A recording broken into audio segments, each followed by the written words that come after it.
The first time I hear the alert, I think it's another test. Another false warning, a glitch in the system. A harsh blaring tone splits the air, vibrating through my apartment walls. My phone lights up on the nightstand, screen flooded with an emergency alert message. The letters are blocky, too bold, the kind that burns into your retinas even after you look away. Emergency alert system. A new disease has appeared in your area. Symptoms include skin irritation, blurred vision, phantom pain behind the forehead. Do not approach infected individuals. Stay indoors. Wait for further instructions. I blink hard. Read it again. The text doesn't change. I sit up, rubbing my eyes. The apartment feels wrong, too still. Outside, streetlights buzz with an electric hum, bathing the road in a yellowish haze. My curtains are open just enough to see that everything looks normal. No police sirens, no hazmat teams. Just the occasional car rolling by, headlights cutting through the dark. My phone buzzes again. News notifications flood in. Unknown disease identified in several states. Officials urge calm. Quarantine zones established in multiple cities. Details unclear. What we know about the new illness and what we don't. It's all vague, carefully worded. I switch to local news. A reporter stands outside a hospital, reading from a teleprompter. Behind him, a line of ambulances crowd the emergency entrance, engines idling. Nurses move quickly, but there's no panic, just a rushed efficiency, like they've been trained for this. Experiencing mild symptoms such as skin irritation and headaches. Health officials stress that there is no cause for alarm at this time. They advise anyone feeling unwell to remain at home and avoid unnecessary travel.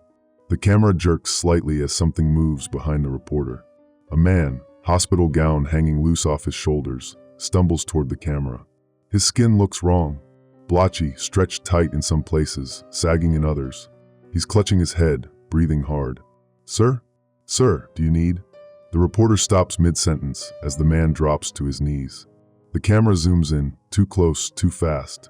I lean forward. The man's eyes are watering, red-rimmed, pupils blown wide. He claws at his forehead, pressing down like he's trying to push something back inside. And then just before the feed cuts, his mouth moves. Just a whisper. It sees me. The screen flickers to black. The station plays pre-recorded coverage, footage looping from an hour ago. No explanation. No follow-up. I exhale slowly, pulse hammering. That didn't feel normal. I pull up social media. No official warnings beyond the emergency alert. But there's other posts. Messy, half-coherent. People asking questions that no one's answering. What's up with the alerts? No one's explaining anything. My sister's sick. Headache, fever. Keeps saying she feels like something's pressing behind her eyes. They're downplaying this. My uncle works at the hospital, says they're being told to keep quiet. Another alert blasts from my phone. Same message. I flinch. My nerves are frayed, skin prickling. I check the time. 2:47 a.m. If this was real, if it was actually serious, wouldn't there be sirens? Wouldn't there be military checkpoints, loudspeakers, police orders to lock down the city? I get up, push aside the curtain. The street looks the same. No one in hazmat suits. No evacuations. But then, a figure stands under the streetlight. Not moving. Not looking at anything. Just standing there, motionless. A man. Tall, shoulders slightly hunched. His face is turned away from me, but there's something off about the way he holds himself. Like he's listening for something I can't hear. A sharp throb pulses behind my forehead. I flinch, rub the spot, exhale. When I look back outside, the man is gone. The street is empty. The light buzzes, flickering slightly. I swallow hard. Maybe I imagined it. Maybe I didn't. Either way, I don't go back to sleep. I don't sleep. The emergency alert repeats every hour, but there are no updates. No press conferences, no government addresses. Just the same vague warnings looping on every channel. By dawn, the rumors start. Online, people are piecing things together. Unofficial reports, deleted posts, strange sightings. I scroll through half-legible comments, accounts that vanish minutes after posting. The kind of information that feels like it shouldn't exist. My cousin's hospital is on lockdown. No one in, no one out. The news won't say it, but nurses are quitting. Walking out in the middle of their shifts. Does anyone else hear that sound at night? Like whispers? But inside your head. If you start feeling pressure behind your eyes, don't ignore it. I pause at the last one. Read it again. Pressure behind your eyes. A dull throb lingers in my own forehead, just above my brow. A coincidence? It has to be. I keep scrolling. Someone uploads a recording. A leaked hospital feed. A shaky phone video of a doctor talking in hushed tones. I turn up the volume. Not a normal infection. We're seeing, Christ, I don't even know how to describe it. Something forming. We did a scan. There's secondary optic nerves. Something is growing where it shouldn't be. A rustle, someone shifting off camera. Does the government know? Of course they know. A pause. A thick silence. Then, they knew before we did. The video cuts out. I stare at the blank screen. A tight, cold feeling spreads in my gut. They knew before we did. I try to search for more, but the video is already gone. The account that posted it? Deleted. I open another news site. A new article, buried under irrelevant headlines. Officials investigate outbreak. No need for concern, they say. I skim. Empty reassurances. Symptoms mild. No details on fatalities. No explanation for why people keep disappearing. Then, at the very bottom, an edited section. There have been unverified claims regarding additional symptoms. Officials dismiss these as misinformation and urge the public to refrain from speculation. I hover over the edit history. The sentence was added 30 minutes ago. They're changing the narrative in real time. I shut my laptop. My skin is cold. This isn't normal. Outside, the neighborhood feels different. Too quiet. Usually by this hour, people are out, cars starting, dogs barking, someone arguing on a phone. Today, nothing. I check the sidewalk. The house across the street has a package sitting by the door untouched. Yesterday's newspaper still on the porch. No movement inside. No lights. I don't know my neighbors well, but I know their routine. They should be awake. They should be there. A chill creeps up my spine. I back away from the window. And then, a new alert buzzes through my phone. Different from before. Not a repeat. A new message. Attention. Further restrictions may be implemented. Remain indoors. Do not attempt to leave quarantined areas. Quarantined areas? I scan the message again, heart pounding. Before I can react, a second notification pops up. This one an error message. This content is no longer available. The alert is deleted before I can screenshot it. My stomach twists. They sent a warning. Then erased it. I moved to the TV, flipping through channels. Still the same looping coverage. The same stock footage of clean hospital hallways. The same officials telling us it's all under control. But I see it now. The subtle edits. The footage never changes because it isn't real. They recorded it before this even started. I keep watching, trying to catch something out of place. And then, for a brief moment, the camera cuts to a live shot of a press conference. It's only on screen for 2 seconds, but I notice one thing immediately. The officials aren't making eye contact. Not with the camera. Not with each other. Not with anyone. They stare just past the lens, their gaze is slightly unfocused, as if looking at something the rest of us can't see. The screen glitches. Cuts back to pre-recorded footage. My pulse pounds in my ears. Something is wrong. Something they don't want us to see. I take a shuddering breath, pressing my fingers to my temples. My headache is getting worse. That dull pressure, like something pressing outward from the inside. I swallow hard. I need to go outside. See if anyone else is noticing this.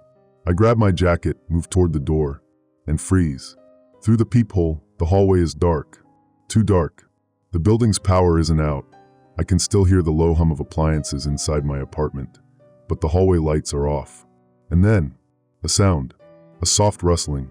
Barely there. I hold my breath, listening. Someone standing just outside my door. I can't see them, but I feel it. That presence. That awful, knowing stillness. A slow, deliberate inhale from the other side. I back away, careful not to make a sound. My phone buzzes again. Another alert. Stay inside. Do not attempt to leave. A single, suffocating thought settles in my mind. They're already here. I don't open the door. I don't move. I press my back against the wall, breathing through my nose, slow and quiet. The air feels thick, pressing down on me. My heart hammers, loud enough that I swear whoever is outside can hear it. The rustling stops. A pause. Then, a faint creak of the floorboards. Whoever, or whatever, is out there isn't knocking. They aren't calling for help. They're just standing there, waiting. Another breath. And then footsteps. Slow. Measured. Not leaving. Just repositioning. Then silence. I count the seconds in my head. 10. 20. 30. No more sounds. I swallow hard. Move back to the peephole. Nothing. The hallway is empty. But I don't open the door. Not yet. Instead, I back away, hands shaking as I grab my phone. No new alerts, no missed calls. The silence feels wrong.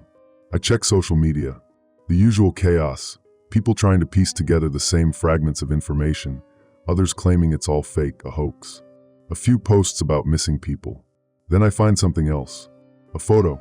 A blurry, low-quality picture of a man standing under a streetlight, hospital gown loose around his body. His skin looks swollen, his forehead bulging slightly. The caption: "My brother went missing 2 days ago. This is the last picture I took before the military took him. Please, if anyone has seen him." The post cuts off mid-sentence. I check the comments. All of them say the same thing. Where did the post go? I just saw this a second ago, now it's gone? Who keeps deleting this? I try refreshing, but the account is already deleted. A cold pit opens in my stomach. I push away from my phone. I need to do something. Sitting here, scrolling endlessly through censored information isn't helping. I move to my laptop instead, digging deeper. Searching for hospitals, police reports, CDC statements, anything beyond the surface level noise. Most links lead to dead pages. Error 404. Or worse, redirects to the official emergency broadcast site. But then one works. An old news site, the kind that looks like it hasn't been updated in years. Someone must have posted this before the system caught on. It's a leaked document, a medical file from an unknown hospital. I click it. It's short, only a few paragraphs. Patient exhibits extreme eye strain, complaining of seeing movement where nothing is present. Visual hallucinations increase in frequency.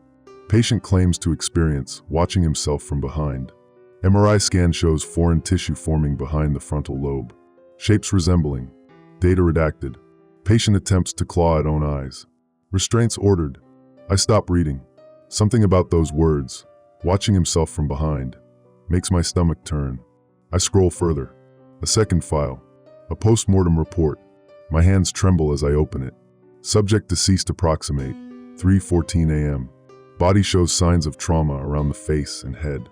Upon examination, additional ocular structures located beneath facial tissue. Extraneous eyes partially formed. Incomplete. Appear non-functional. Attempting to remove caused extreme distress. Subject expired shortly after. I slam my laptop shut. The headache is worse now. A deep, dull pressure behind my forehead. I stumble to the bathroom, gripping the sink. My breathing is uneven, my hands too cold. I flick the light on. Avoid looking at the mirror. For a second, I think about the man in the hospital gown. The way his face had looked, distorted, like something beneath the skin was pushing outward. I squeeze my eyes shut. It's in my head. I glance up. My reflection stares back. Nothing looks different. I lean forward, pressing my fingers to my forehead. The pressure pulses beneath my skin. It's just a headache. It has to be. I turn off the light and step back into my room. And then, my phone buzzes again. I nearly drop it. Emergency alert system. A new symptom has been identified. Report any individuals displaying abnormal eye development. Do not attempt to intervene. Do not engage with infected individuals. I stare at the message, heartbeat pounding. Then, another notification. This one isn't an alert. It's a text message. Unknown number. They're lying to you. I freeze. Stare at the screen. A second message pops up. Unknown number. They don't want you to know what happens next. I type a response, fingers shaking. Who is this? 3 dots appear. Then, unknown number. Look outside. A cold shudder racks through me. I don't want to. I know I shouldn't. But I do. I inch toward the window. Grip the curtain. Slowly, carefully, I peel it back. And my stomach drops. There's a man standing on the sidewalk. Staring up at my window. Still. Motionless. His face is wrong. His forehead is swollen, skin stretched too tight. And below the surface, something moves. Shifting. Pushing outward. I let the curtain drop. Step back. Try to steady my breathing. A final buzz from my phone. Unknown number. It's already too late. I don't move. The curtain sways slightly from where I let it go. A thin slice of light cutting across the floor. My hands are clenched into fists, breath shallow. I force myself to step back from the window. Slowly, carefully, as if sudden movement will draw attention. The man outside isn't knocking. He isn't yelling for help. He's just standing there, watching, or maybe waiting. My phone screen is still lit. The last message from the unknown number lingers. It's already too late. I don't text back. I don't check the window again. Instead, I move to the door. I need to leave. I know it's a bad idea. Every emergency alert has told me to stay inside. But something is wrong. The air feels heavier, the world outside too quiet. I crack the door open just an inch. Hold my breath. The hallway is empty. The lights are still off, casting long shadows down the corridor. My neighbor's door, the one across from mine, has a shoe half sticking out, as if someone had been leaving in a hurry. I step out, carefully, quietly. The air feels stale, undisturbed. I make my way to the stairwell. The elevator feels too risky. If power cuts, I could be trapped inside. As I descend, a new thought grips me. Where is everyone? No voices behind doors. No muffled sounds of TV or music. The usual background noise of life is just gone. I reach the lobby. The front doors are locked, but that's normal. What isn't normal is the lack of security. The desk is abandoned. No signs of struggle, no mess, just a half-empty cup of coffee sitting there, still warm. The outside world stares back through the glass. The man who was standing under my window is gone. I hesitate, then press a hand against the door. Warm. The city beyond looks the same, but it feels hollow. A single car sits idling in the middle of the street. Driver's side door open. No one inside. The silence is wrong. I step outside. The air is thick, humid. The distant hum of electricity still runs through the power lines, but the usual city sounds, traffic, voices, music are missing. It's like the world is holding its breath. A TV in a storefront window is still playing the looped emergency broadcast. Officials continue to urge residents to remain indoors. I scan the street. Nothing moves. Then, a flicker of movement in the distance. Down the block, past the rows of silent apartments, someone is standing in the middle of an intersection, facing my direction. I can't see their face, but something about their posture, the way their head is slightly tilted, makes my stomach twist. I step back toward the entrance of my building, grip the door handle. The figure doesn't move. I don't think they're breathing. A soft sound breaks the silence. A shuffle, a rustling noise. It's coming from the alley beside my building. I turn my head. The alley is dark, too dark. The buildings block out most of the daylight, leaving it drenched in shadows. Something shifts. A shape, a person, emerges from the dark, walking stiffly, unsteady. Their head is tilted downward, but I can see their skin is pale, stretched. Their clothes are wrinkled, dirty. Then slowly, too slowly, they lift their head. I see their face. A gasp catches in my throat. Their forehead is bulging outward, skin distended, and beneath the surface, movement. A shape presses against the skin from within. Small, circular, blinking. It's an eye. Not fully formed, still buried beneath flesh, but unmistakable. It shifts beneath the skin, rolling unnaturally, like it's looking for something. I take a step back. They mimic me. I step back again. They step forward. A horrible thought enters my mind. They can't see, not with their normal eyes. But the new one, the one beneath their skin, is trying to. The shape in their forehead presses forward, straining, trying to break through. I turn and run. The sound of stumbling footsteps follows. Not fast, but persistent. I sprint down the block, past abandoned cars, past empty storefronts. The weight of watching eyes presses down on me. I don't look back. I reach an intersection and nearly collide with someone. A man. He grabs my arm, and I flinch, about to shove him away, but then I see his face. He's normal, human, no bulging skin, no new eyes. He's breathing hard, eyes darting around in panic. You, he swallows. You're not one of them. I shake my head, gasping for air. His grip tightens. You need to get inside. Now. They're everywhere, I manage to say. I know. His voice is grim. They're not just sick. They're changing. A sharp, wet tearing noise echoes down the street. We both freeze. Then a scream. Not normal. Not human. Something wet and raw. A sound like someone drowning in their own throat. We turn. Further down the street, a woman collapses to her knees. Hands clutching her head, fingers digging into her skin. She lets out a ragged, choking sob. And then, her forehead splits open. A fresh, what I pushes through the torn skin. Blinking. Moving. Seeing. I stumble back. The man grabs my wrist. Run. And we do. As behind us, the city starts to wake up. We run. The man grips my wrist like a vice, pulling me through the abandoned streets. My lungs burn, legs aching, but I don't stop. I can't, because behind us, they're moving. Not running, not screaming, just walking. Slow, shuffling, but never stopping. And worse, there are more of them.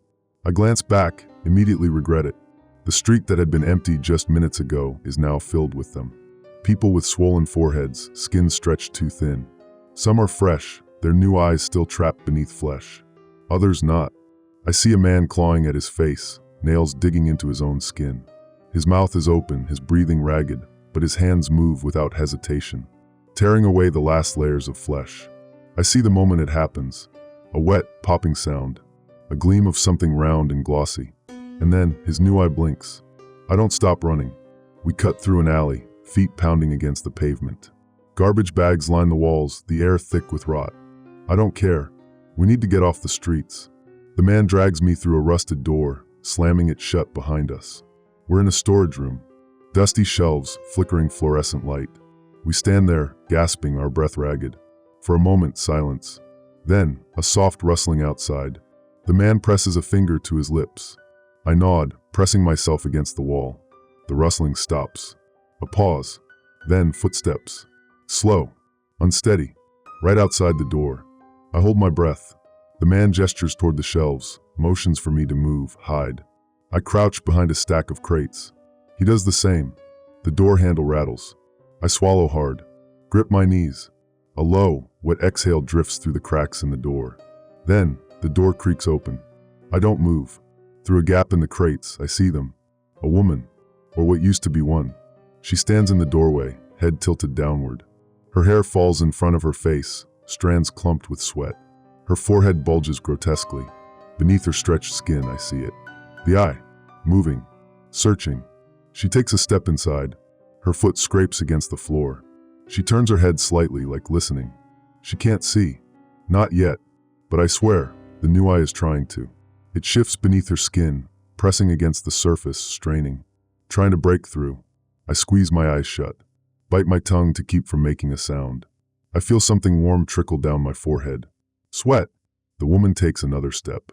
Her breathing is slow, deliberate. Then, a sharp, choking noise from outside. A wet, gagging sound. Like someone swallowing something too large. The woman stiffens. A long pause. Then, without warning, she turns and shuffles back outside. The door swings shut behind her. I don't breathe. I don't move. The man doesn't either. We wait. 1 minute. 2. Finally, he exhales, running a hand down his face. We can't stay here, he whispers. I nod, trying to keep my hands from shaking. I glance at the door. The woman is gone, but the streets aren't safe. Do you know somewhere? I whisper. He hesitates, then nods. Yeah, but we'll have to move fast. I don't argue. He cracks the door open. The alley is empty. We slip out, sticking close to the walls. The streets feel wrong. There aren't any sirens. No distant honking, no city hum. Only the occasional shuffle of footsteps. We duck into an abandoned convenience store. The air is stale, the shelves half-looted. A few flickering lights still work. The man moves toward the counter, grabbing bottles of water, a half-crushed protein bar. I stand near the entrance, peering out through the dusty glass. Then, I see something. Down the street, someone is standing still. Not moving. Facing the glass of a storefront. Like they're staring at their own reflection. But they aren't. They're tilting their head. Moving slightly. Like listening. Then slowly, their lips part. They start muttering. I can't hear the words. But it's not random. It's repeating. A single phrase, over and over. I take a step back. My pulse pounds.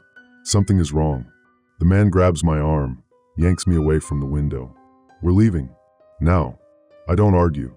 We move quickly, ducking through side streets. I start to notice something strange. The infected, they aren't just wandering aimlessly. They're drawn to something. They stop in front of windows, mirrors, glass reflections. And they talk. Not screaming. Not crying. Just murmuring. Over and over. Like they're repeating instructions. Like they're listening to something that isn't there. I shudder. The man doesn't stop. We weave through alleys, past abandoned vehicles, past dark silhouettes standing too still. Finally, we reach it. A small, rundown motel. The sign is flickering, but the doors are locked. The man pulls out a key, unlocks the side entrance. Inside, it's empty. Dark. The air is stale. He locks the door behind us, pulling the blinds shut. For the first time since we started running, he slumps against the wall. I do the same. The silence stretches between us. Finally, I find my voice. "What's happening?" I whisper. He doesn't answer right away. Just rubs his face, exhaling.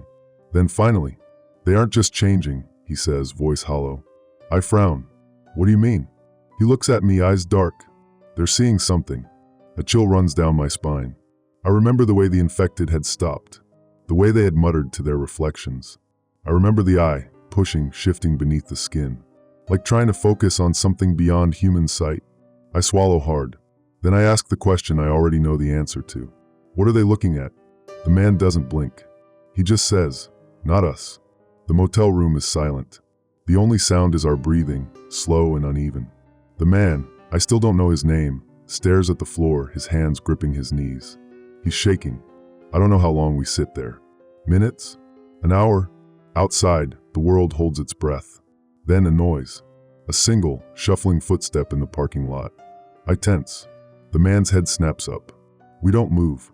Through the cracked blinds, I see a figure standing near the empty cars. A woman. She's barefoot.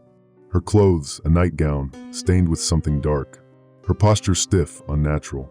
She's turned slightly away from us, but even from here, I see it, the bulge on her forehead. The skin looks thinner now, almost translucent. The shape beneath it, moving, twitching.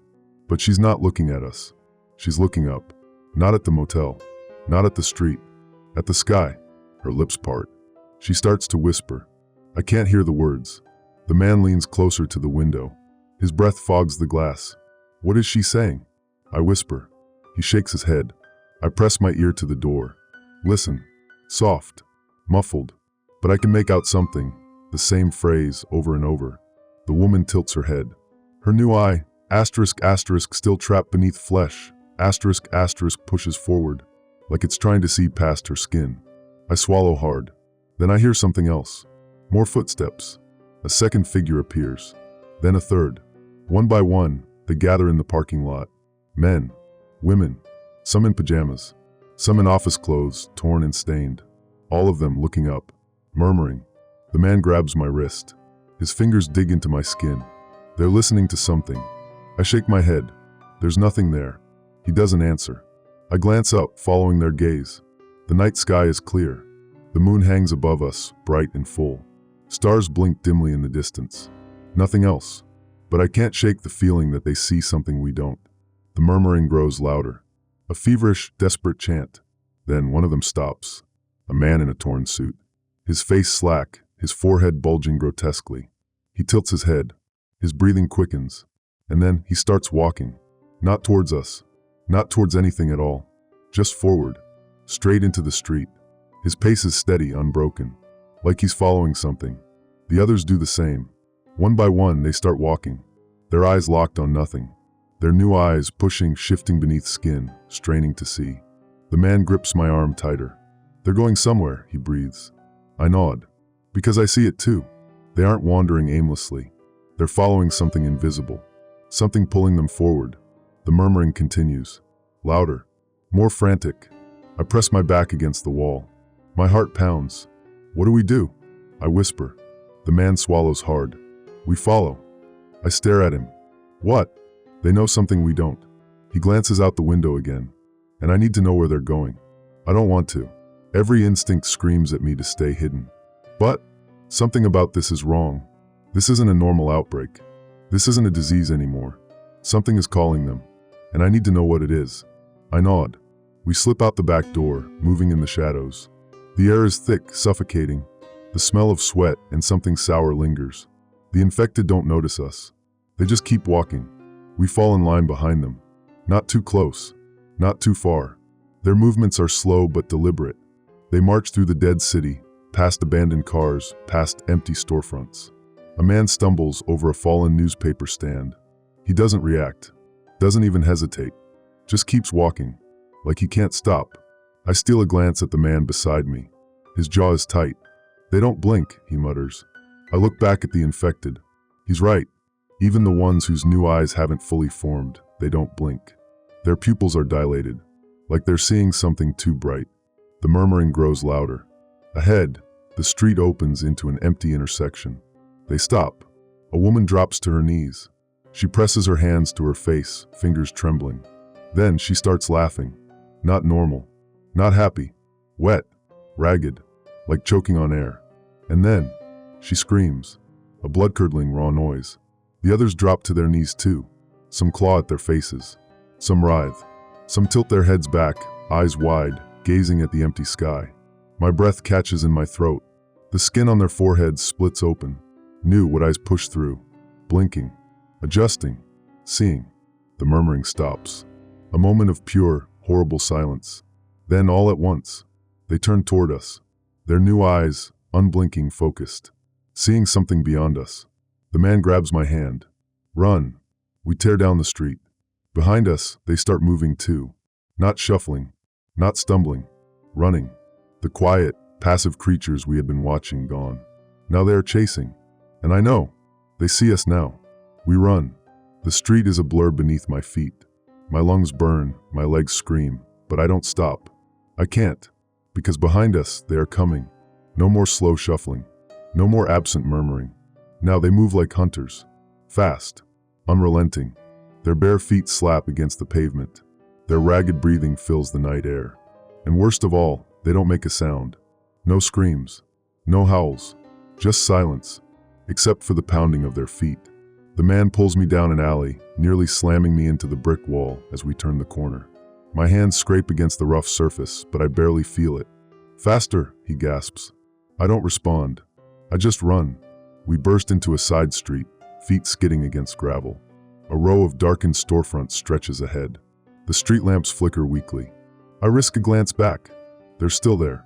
Bodies jerking unnaturally. Heads tilted slightly, their new eyes wide, searching. They don't blink. They don't even seem tired. They just watch. Then one of them does something strange. A man in a torn business suit. His mouth moves. Not a word. Not a scream. Just mouthing something. His lips shape silent syllables. Like a prayer. Or a warning. I look away. A rusted car sits abandoned ahead of us, half crashed onto the sidewalk. The man grips the handle, yanks. Locked. Shit, he breathes. I look around, heart hammering. The buildings loom over us, windows dark, shadows yawning. We need. I start, but then I see it. A door. The glass is shattered, the frame slightly ajar. A hardware store. I grab the man's arm and yank him toward it. We throw ourselves inside, feet crunching over broken glass. The shelves are overturned, aisles dark. The smell of dust and oil fills my nose. The man slams the door shut behind us. The store falls into silence. I grip the nearest shelf, trying to catch my breath. Outside, nothing. No pounding footsteps. No breathing. I squeeze my eyes shut. Listen. Nothing. Like they've just stopped. I swallow hard. My hands won't stop shaking. The man moves to the window, keeping low. His eyes dart back and forth. Then he freezes. I inch closer, peer through the broken glass. The street is empty. No bodies. No movement. But the man's face is pale. They're here, he whispers. I frown. What? Then I see it. They're shadows. Not on the pavement. Not in front of the streetlights. On the walls. Tall, stretched silhouettes, shifting slightly. But there's no one there. My stomach turns. They aren't moving, but they're still watching. And then a whisper. Faint. Garbled. I turn my head sharply. The store radio. I hadn't noticed it before. An old, dust-covered transistor radio sitting behind the counter. Its speaker crackles. The voice is distorted, the words half-swallowed by static. But I make out one phrase. Open your eyes. A chill rolls through me. I look at the man. His face is pale. Then, something thuds against the glass. A single wet sound. I don't move. Slowly, I turn my head. The window is still empty. The street is still empty. But on the cracked glass, a handprint. Dark. Smudged. Fresh. The man exhales shakily. Then another whisper. Closer this time. Not from the radio. From inside the store. My breath catches. The man grips my arm, shaking his head. Don't look. I stare straight ahead. Another whisper. Behind us. I can feel something watching. I squeeze my eyes shut. My pulse pounds against my skull. Then a scrape. Something moves. A quiet, shuffling step. Then another. Closer. I feel the man tense beside me. His breathing too shallow. We need to move. Now. I tighten my grip on his sleeve. Count to 3. 1, 2. We bolt. Straight through the aisles, knocking over shelves, shoving past fallen boxes. The whispers explode. Not words. Just noise. A howling, garbled static pouring from all directions. The store shakes. Shelves rattle, items crash to the floor. I reach the back door and slam into it. It doesn't budge. The man grabs something, a crowbar from the nearest shelf. He wedges it into the frame, prying. The whispers rise. Then, the door bursts open. We spill out into an alley, stumbling onto wet pavement. Silence. No whispers. No movement. Just the hum of the distant streetlights. The man straightens, chest heaving. I swallow, throat dry. And then I see it. The alley wall. A mirror. A long, dirty mirror leaning against a dumpster. And in its reflection, we aren't alone. The alley looks empty. But in the mirror, they're there. Standing all around us. Watching. I grab the man's arm. My voice is barely a whisper. Don't turn around. His face drains of color. The reflections don't move. They just stare. Their eyes wide, unblinking. Their new eyes glistening, unnatural. And then one of them lifts its hand. I feel it. A cold touch on my shoulder. Even though there's nothing there. The man jerks back. His voice is raw. We need to go. I nod, slowly stepping away. The reflections tilt their heads. The moment we break from the mirror's view, the whispers return. Rising. Fast. We don't look back. We run. And as we flee, one thought slams through my mind. They don't just see us. They're getting closer. We don't stop running. The city around us is dead. Empty streets, darkened windows, buildings hunched like sleeping giants. But I don't trust it. Not anymore. The whispers are gone. The reflections are gone. But the feeling, the weight of their eyes, hasn't left. They're still here.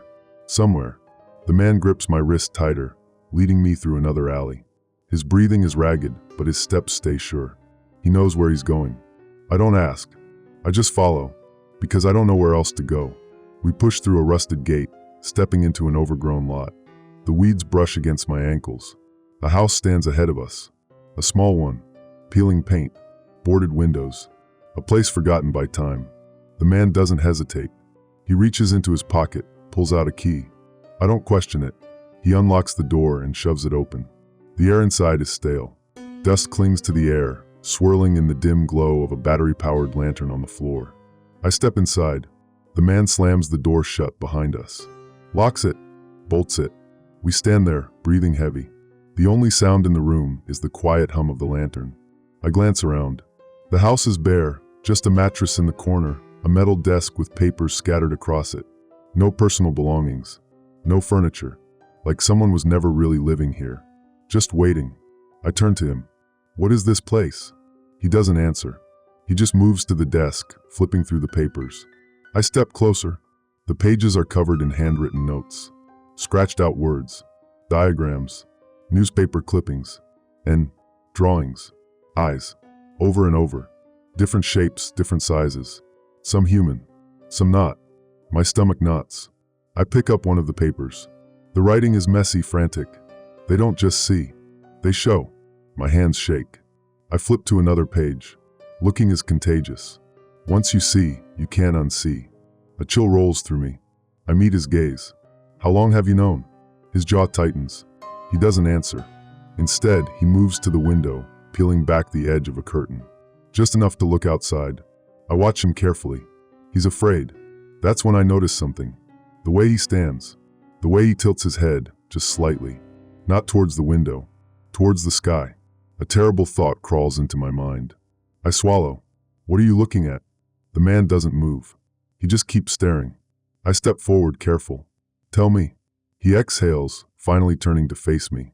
His eyes bloodshot. Dark circles beneath them. Like he hasn't slept in days. He rubs his face, shaking his head. Then softly. You haven't seen it yet. A cold weight settles in my stomach. I don't ask what he means. Because deep down I already know. The people in the streets. The way they whispered. The way they looked up. The eyes growing beneath their skin. They weren't just sick. They weren't just changing. They were seeing something. And whatever it was, it wanted to be seen. I take a slow step back. His eyes track me. "You think you're safe," he says. "But it's already started." I shake my head. "No, I don't have any symptoms. I don't have." But my voice falters. "Because I don't know that. I haven't looked." I lift a shaking hand to my forehead. Feel the skin there. Smooth. No bulge. But what if it's just not ready yet? The man watches me carefully. Then he lifts his sleeve. I freeze. His forearm. The veins beneath his skin dark, twisting, like roots spreading. But worse than that, the eye. Small. Embedded in the flesh just above his wrist. Half formed.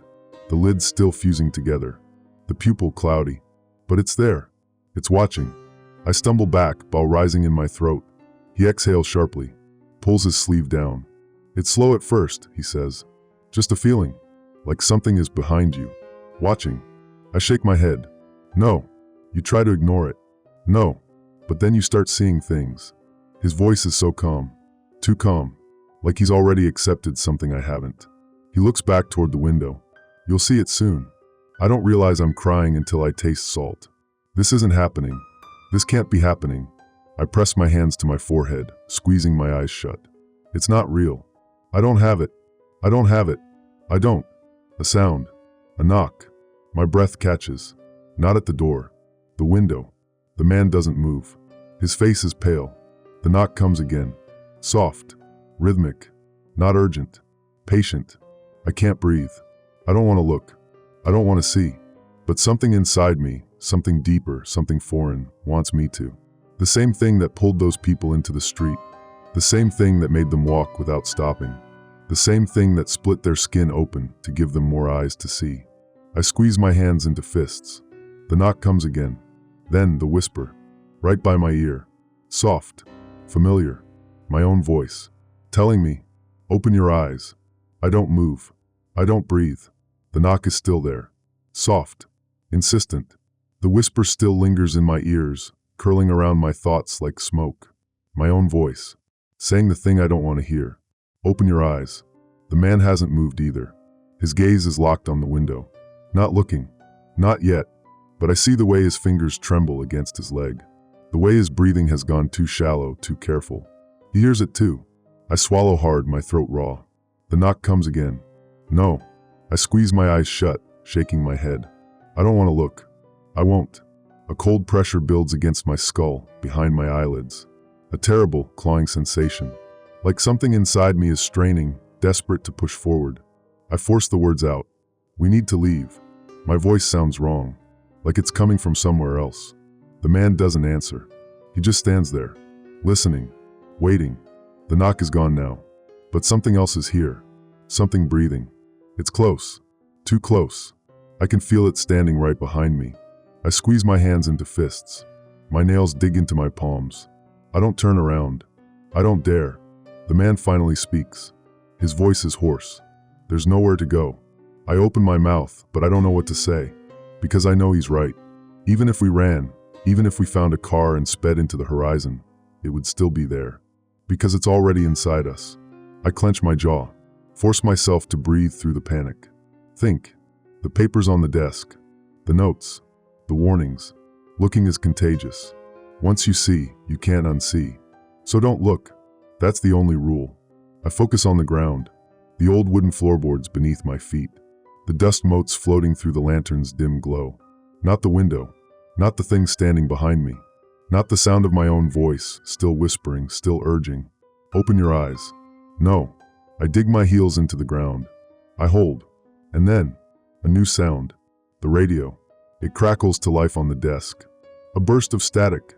Garbled noise. Then a voice. Distant. Hollow. Gently alert.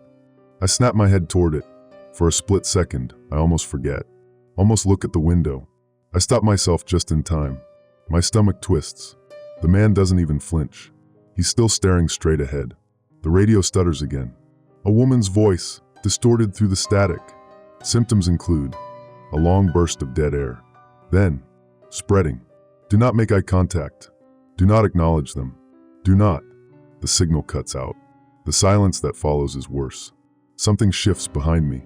A small, deliberate movement. My pulse slams against my ribs. I feel its presence, towering, pressing against the room like a storm cloud. I hear something soft and wet, like lips parting. Then, a whisper. Not in my voice this time. Someone else's. So close, right beside my ear. You already see. A tremor runs through my whole body. No, no. I shake my head, squeezing my eyes shut tighter. I haven't. But the pressure in my skull is unbearable now. A deep, twisting, suffocating force pulling at me. Something inside me wants to see. It's not a choice. It's a need. The man finally moves. His voice is so quiet. They're not trying to take over, he murmurs. I barely hear him over the sound of my own pounding heartbeat. They're just showing us the truth. My breath stutters. I risk a glance at him, just a small movement, careful. And that's when I see it. His hands are shaking. Not from fear, from restraint. His nails dig into his arms. His muscles twitch, like he's fighting something. Like he's trying, desperately, not to move, not to look. But it's winning. I feel it too. Something behind my forehead pulses. Like a heartbeat. Like something growing. The whispers return, curling around me like smoke, slipping beneath my skin. They don't need to force me. They just need to wait. Because in the end, everyone looks. I feel my resolve crack. I have to do something. Now. I lurch toward the desk. My hands slam against the papers, scrambling through the mess. There has to be something here. Something that explains, something that helps. The man doesn't move to stop me, because he's already losing. I see it in his posture. The slight tilt of his head. The way his fingers twitch toward the window, like they're being pulled. No. I focus on the papers. The notes. The last thing he wrote before this place fell silent. And then I find it. One final, scrawled message. Not a warning. Not a theory.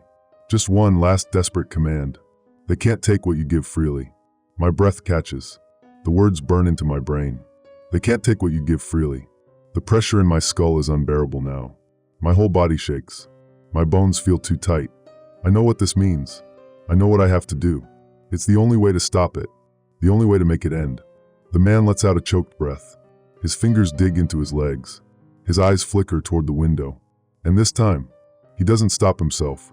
His breath catches. His body goes still. I don't look at him. I don't have to, because I already know what's happened. He's seen it. And now, it's too late. The moment he looks, I know he's gone. His breath catches in his throat, sharp like a snapped wire. His whole body stiffens. His fingers twitch. Then, he exhales. A slow, shuddering breath, slipping from his lips like something leaving him. I don't move. I don't speak. I just watch him, trembling, waiting. He doesn't turn toward me. But his posture changes. Looser. His shoulders relax. His fingers uncoil. Like he's been carrying something heavy, and now, finally, he set it down. A part of me wants to call his name. Shake him. Snap him out of it. But I don't. Because I already know he's not in there anymore. The silence stretches. Then, his lips move. A whisper. So soft. Not meant for me. Meant for whatever he's looking at. I see you. I choke back a cry. No. No. No. I press my fists into my temples, clenching my teeth, holding myself together. But it's too late. I hear it. The others. All of them. Outside. Everywhere. Whispering. A chorus of hushed voices, bleeding through the walls, through the windows, from the alleys and rooftops and streets beyond. I see you. I squeeze my eyes shut. I can't. I can't. The pressure in my skull is unbearable. Something inside me is pushing forward, tearing at me, like an itch I can't reach, like a wound that won't heal. I think of the note. They can't take what you give freely. And suddenly I understand. It's not about stopping it. It's about surrendering, giving in on your own terms. Because if you don't, they'll do it for you. I take a breath. The last breath that's mine. And then, I open my eyes. At first, I don't see anything. Just the dim room, the desk, the lantern's dying glow. Then, a shape. Tall, towering, standing just beyond the window. The glass doesn't reflect it. It absorbs it. A figure made of nothing and everything at once. Its edges blur, shift, twist like ink in water. And then the eyes. So many. Too many. Everywhere. Not just on its face, but in the air around it. In the walls. In the floorboards. In the space between seconds. Watching me. I can't breathe. My chest tightens. My veins burn. But I don't look away, because now I understand. The world isn't what we thought. It never was. There's something else here. Something that's always been here. Watching us. Waiting for us to notice it.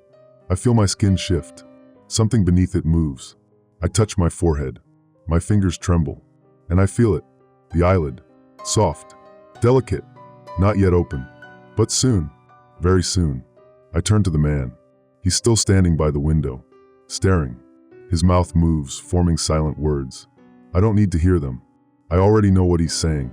The same thing we're all saying now. I see you. I close my eyes again.